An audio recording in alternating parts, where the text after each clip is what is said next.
Well, it's been quite a while. Oh boy, it's been a long time since my last anime lore video.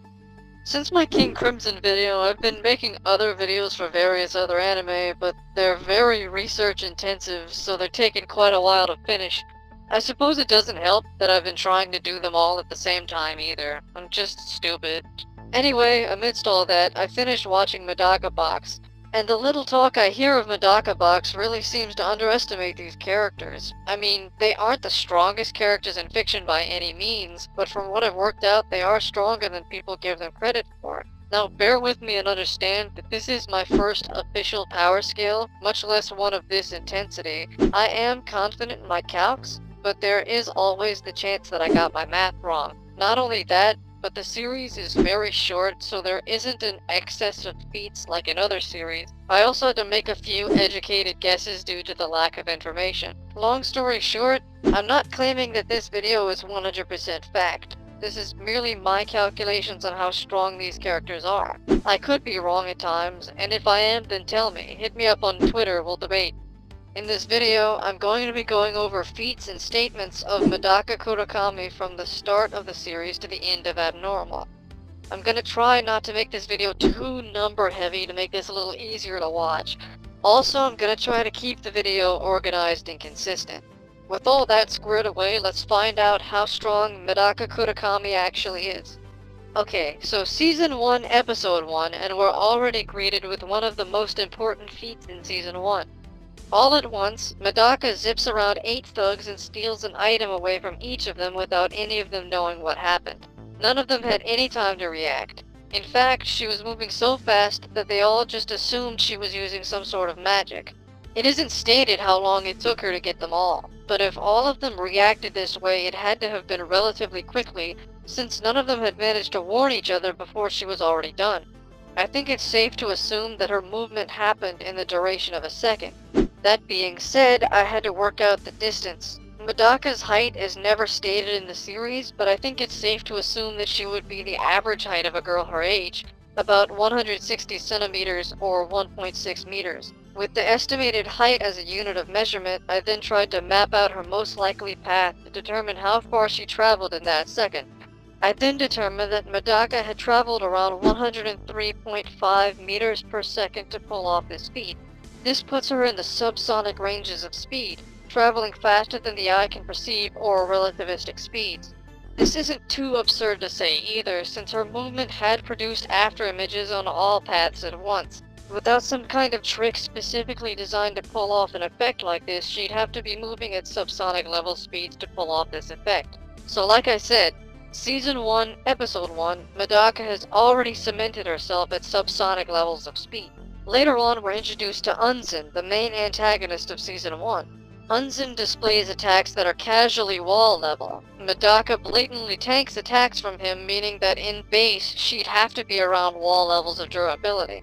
Also, in Episode 9, Medaka dashes down the halls to save her friend. As she runs, she leaves more after images as she dodges around students. This is consistent with the subsonic levels of speed from before. She has another feat as she saves Zenkichi, where she breaks down a large door and breaks the enemy's chains before they can hurt Zenkichi. The feat doesn't come with the speed on this one, but rather in her strength. Medaka grips these chains in her hand and shatters them just by squeezing. This is a ridiculous amount of sheer grip strength. It's fair to say that these aren't normal chains either. They are designed as weapons, which means it's fair to say that they'd be forged to be stronger and take more punishment than your run-of-the-mill chains. This could be easily wall levels of force. Later in Episode 10, there comes another speed feat. Unzen fills the room with explosives, and in the time between activating the explosives and the actual explosion starting, Medaka does a ridiculous amount of stuff.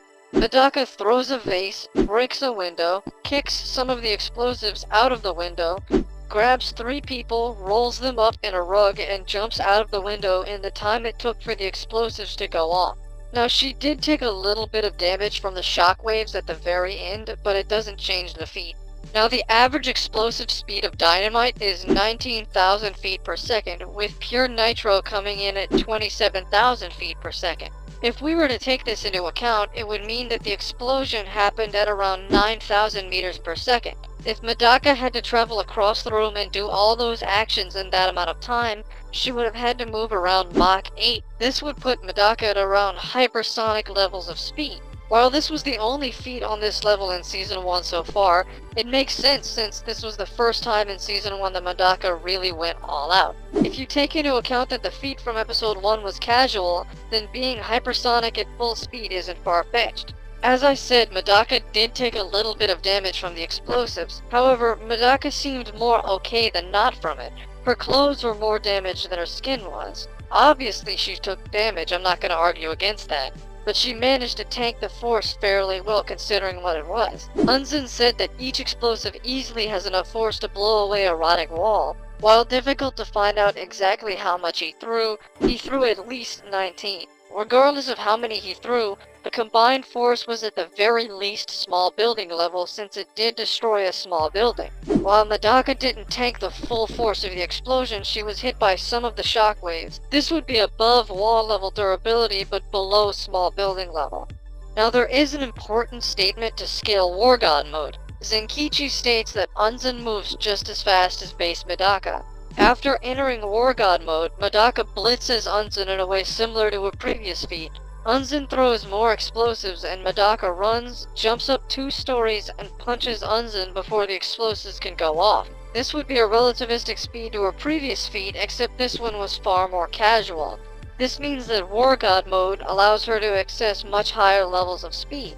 On top of greater speed, War God mode also grants greater attack potency. Unzen stated that his jacket was capable of withstanding the force of a dump truck and leave him unharmed. After the fight started, Medaka said that due to his jacket, Unzen would be able to survive 3 punches. This means that punches in War God mode hit harder than a dump truck, leveling off at around small building levels of force per punch. Not long after, Medaka survives Unzen's string ball attack. Not only does her durability allow her body to withstand being cut by the strings despite how hard she was pulling, but she also pulled a good portion of the school building down to break out. This means that she would have to have relativistic to small building levels of lifting strength. This is further justified since just minutes after she effortlessly flips a huge wall in base. Now we move on to abnormal. In episode 1, Medaka tanks attacks from massive steel balls that have wall levels of attack potency. This further solidifies Medaka's above wall level durability. In episode 2, Medaka goes through an intense training session. While she did get stronger over this time, it only lasted for 1 day, so it was nothing massive. She was then capable of taking attacks from Takachiho and capable of tagging him. This is no easy feat, not only because he is the strongest man in 13 Special, but also because he has ridiculously great reflexes, making him extremely difficult to hit. This brings me to Kurokami Phantom, which was capable of blitzing Takachiho and severely damaging him. Medaka traveled roughly 2 to 3 times her body length in less than the time it takes for a human being to blink. The shockwaves of her speed destroy the ground, walls, and ceiling around her. This would have to be at the very least Mach speeds for this to make sense. She has already reached speeds of nearly Mach 8.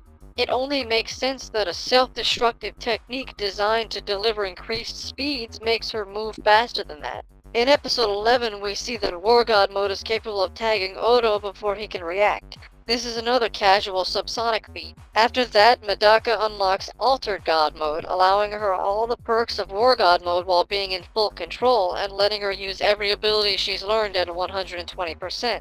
Altered God mode is capable of easily keeping up with Odo after he absorbed Koga's ability. Altered God mode also has enhanced regeneration, capable of instantly regenerating from wall level attacks. This regeneration is so efficient that it can be used as a defense. And that'll about be the end of Abnormal. Whew. Okay, everyone still with me? Alright, let's recap. In base, Medaka has shown feats making her casually subsonic and at hypersonic speeds going all out.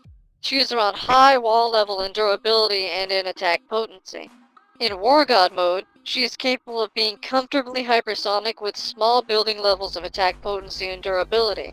Altered God mode is very relativistic to War God mode but with more hacks. Speaking of hacks, Medaka's hacks make up for where she may lack in other categories. First off, Medaka is an abnormal, which means that in certain situations of chance, etc., she will always yield an abnormal effect. An obvious example of this is when Medaka threw a handful of dice and they landed in a perfect stack.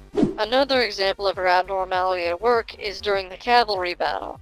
Medaka landed perfectly on top of the floaties, keeping her above the water. This is one of the easier instances to forget, but it does prove something important, and that is that her abnormality can help her in battle.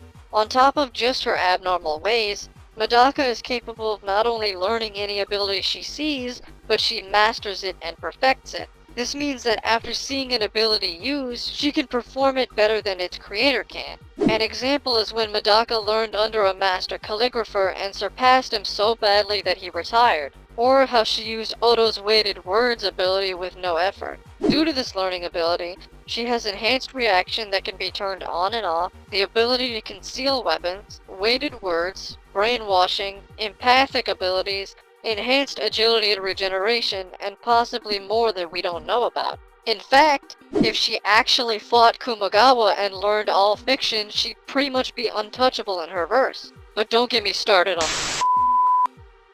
Alright, that'll about do it for the video. I think I covered everything. If I forgot anything, be sure to let me know. Once again, if you see anything that I miscalculated, please tell me.